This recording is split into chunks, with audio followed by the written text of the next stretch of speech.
নমস্কার, কেমন আছেন সবাই? আমার সিংহ পরিবারের আরেকটি ব্লগে আপনাদের স্বাগত জানাই। পুজোতে আর বেশি দিন নেই, তো ভাবলাম ধীরে ধীরে কাজগুলো একটু এগিয়ে নিই, নইলে তখন আবার পুজোর সামনে অনেক কাজ চাপ হয়ে যাবে। আর পুজোতে তো আমরা বাড়িতেও থাকবো না, চলে যাব শ্বশুর বাড়িতে, তখন এই বাড়িটা আমার এমনিই থেকে যাবে। তাই এখন থেকেই একটু একটু কাজ করে এগিয়ে নিচ্ছি। তারপরে আবার পুজোর শপিং আছে। তো রান্নাঘরটা আমার বড়ই তেল চিটচিটে হয়ে গিয়েছে। দেখুন রান্নাঘরের জানালাটা, আর রান্নাঘরটা একদম ছোট। তো ভাড়া বাড়ির রান্নাঘর, তো খুব একটা বড় থাকে না, ছোট রান্নাঘর। তো তার মধ্যে আমি ভাবলাম একটু গুছিয়ে পরিষ্কার করে একটু গুছিয়ে নিই জিনিসগুলো। তো আমি এখানে একটা লিকুইড বানাবো, হোমমেড লিকুইড। এই লিকুইডটা দিয়ে রান্নাঘরের প্রত্যেকটা জিনিস, মশলার কৌটো, গ্রিল, কাঁচ সব পরিষ্কার হবে। এখানে নিয়ে নিয়েছি লেবু। একটা লেবুকে আমি এভাবে কেটে নিয়েছি, আর সেই লেবুর রসগুলো পুরোটাই নিয়ে নিতে হবে যতটা পারেন, কারণ মেন হচ্ছে লেবুর রস। লেবুর রস দিয়েই হবে। আর এখানে নিয়ে নিয়েছি বেকিং সোডা। এই বেকিং সোডাটা দিলে মানে আপনার তেল চিটচিটে যেগুলো আছে সেটা আপনার সাবান শ্যাম্পু দিয়ে বা করলে পরে অনেক ঘষা মাজা করতে হয়। তো আমি এখানে একটা নিয়ে নিয়েছি স্প্রে বোতলে নিয়ে নিয়েছি। তো এটা আপনারা একটা কাপড় দিয়ে মগ দিয়েও করতে পারেন। আমি এটা যেহেতু হামেশাই করি, তো এটা কিচেনের মধ্যে রেখে দিয়েছি। আর এইভাবে যে জায়গাগুলো তেল চিটচিটে আছে, নোংরা আছে, সেখানে আমি স্প্রে করে দেব। এখানে কাপড় দিয়েও দেওয়া যায়। তো আমি এটা সপ্তাহে একবার করে, শুধু রান্নাঘরের এইগুলো করি না, রান্নাঘরের আপনার যেগুলো কোটো বা কিছু পরিষ্কার করা হলে সপ্তাহে আমি একবার করে নিই। তাই এখানে ভিজতে দিয়েছি। আর এইটা দিয়ে আমি সেই গ্যাস ওভেনের সামনের যেটা থাকে সেটাও করে নিলাম।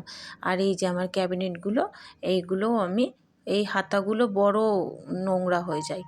তো এখানে আমি একটা তারের নিয়েছি, তার দিয়ে, এই যে তার দিয়ে দেখুন 5 মিনিট মতো মাত্র ভিজেছে। একবার কোনো ঘষাঘষি ছাড়াই একবার ডলা দিতে সব ময়লা উঠে যাচ্ছে। আর কি মারাত্মক তেল চিটচিটেগুলো মানে উঠাতে সময় লাগে।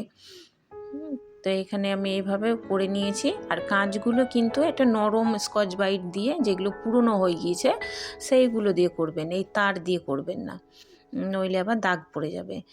আর এটাও তাই।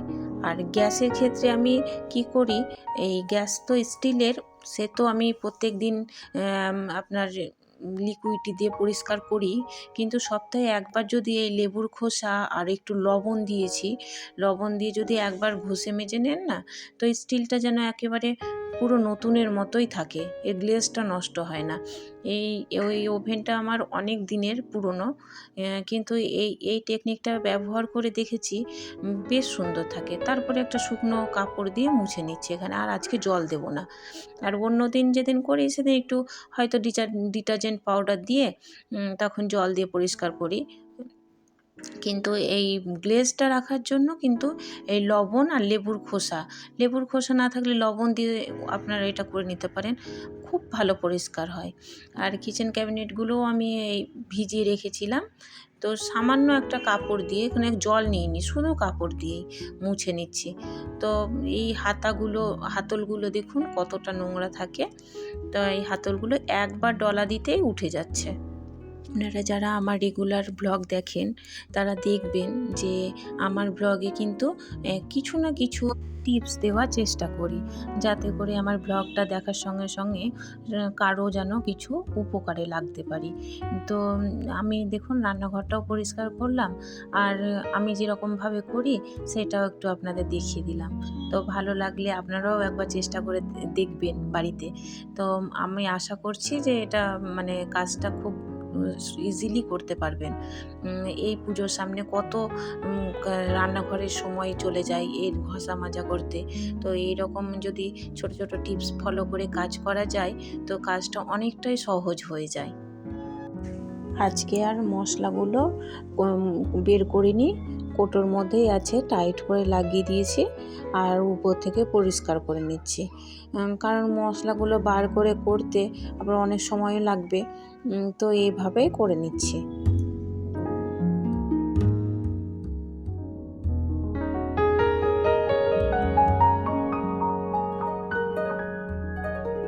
আমাদের হাউসওয়াইফদের তো অনেকক্ষণই মানে দিনের প্রায় অর্ধেক সময় তো রান্নাঘরেই কাটে। তো রান্নাঘরটা যদি একটু বেশ সাজানো গোছানো থাকে, মাঝে মাঝে জিনিসগুলো যদি এদিক থেকে ওইদিকে করানো যায়, সব সময় তো আর নতুন জিনিস কেনা যায় না, কিন্তু যদি একটু উলটপালট করা যায় তো দেখা যায় যে রান্নাঘরটা বেশ সুন্দর লাগে, দেখতেও ভালো লাগে, মনটাও বেশ ভালো থাকে। আর পরিষ্কার থাকলে তো দেখবেন বাড়িঘর যখন পরিষ্কার থাকে তখন মনটাও যেন ভালো থাকে, আর যখন চারিদিকে বাড়িঘর এলোমেলো থাকে তখন মনটাও যেন একটা অশান্তি অশান্তি মনে হয়।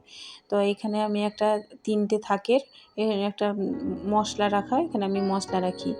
মশলাগুলো যদি নিচে থাকে তো নিচে যদি থাকে তো সেইগুলো আবার পরিষ্কার করা যায় না নিচটা, তো এরকম র্যাকগুলো কিনে নেওয়া যায়, তো বেশ সুন্দর হয়। আর এখানে একটু সাজানোর জন্য আমি একটা জগ আর জল রেখেছি, আর কাঁচের জিনিসে জল রাখলে দেখতেও অসম্ভব সুন্দর লাগে। তো আমার ক্যাবিনেটটা এই যে সাজানো হয়ে গিয়েছে, র্যাকটা।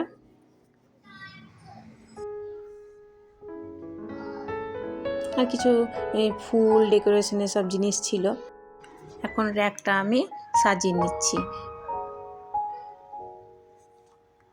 মানে খুব প্রয়োজনীয় মশলার কৌটোগুলোই রাখি, বড়গুলো সব ভিতরে রাখি। আর এই যে লবণের কৌটোটা, রান্নাঘরে সেরকম আমার ডেকোরেশনের জিনিস নেই, যা একটুখানি ছিল। আর এখানে আমার সেই বেসিনটাও আমার স্টিলের, তো যেটুকু লিকুইড বেঁচেছিল সেটা, আর কেটে রাখা লেবুগুলো যে চিপে নিয়েছিলাম সেই খোসাটা দিয়ে আমি একটু ঘষে মেজে নিচ্ছি। এই বেসিনটা না যদি লেবু দিয়ে করেন তো দেখবেন মাঝে মাঝে গন্ধ থাকে, তো গন্ধটাও চলে যায় আর বেশ চকচকেও থাকে। দেখুন কতটা পরিষ্কার হয়ে গেল। একবার রান্নাঘরটা দেখিয়ে দিই, সাজানো গোছানোর পরে রান্নাঘরটা কেমন লাগে।